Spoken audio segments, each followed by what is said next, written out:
সবাইকে সকালের শুভেচ্ছা। আসসালামু আলাইকুম। আমরা আর কয়দিন বাঁচবো দুনিয়াতে? কয়দিন বাঁচবো? নামাজ পড়া লাগবে না? নামাজ না পড়ে আমরা আর কয়দিন বাঁচবো? কবরে কি জবাব দিই? আমাদের কি জবাব আছে কবরে দেওয়ার জন্যে?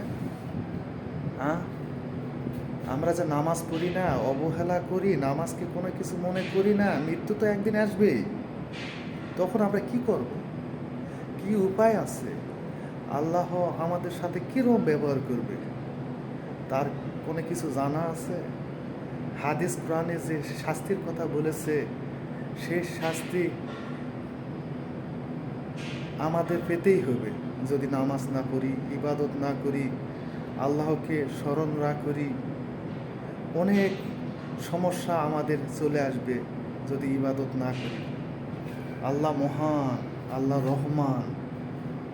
ভুল বুঝে যদি আবার ফিরে আসতে পারি, আবার 5 ওয়াক্ত নামাজ পড়তে পারি, জীবনকে গঠন করতে পারি, চরিত্রবান হতে পারি, চরিত্রবান অনুযায়ী যদি জীবনযাপন করি, আমাদের কোনো জায়গায় সমস্যা হবে না। মৃত্যুর পর আমাদের সব জায়গায় শান্তি আর শান্তি, সুখ আর সুখ।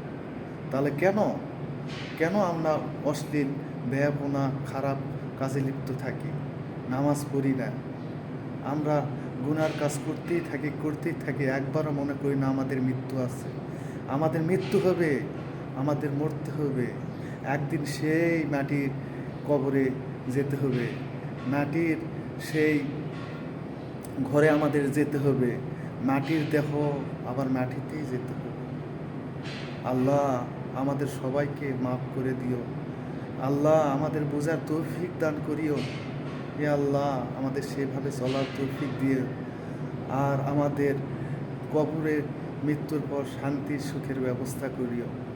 আল্লাহ গো, আপনি ক্ষমা করে দিও। যত গুনাহ করেছি সব গুনাহ ক্ষমা করে দিও এবং আপনার সঠিক পথে আসার জন্য তৌফিক দান করো। আমিন।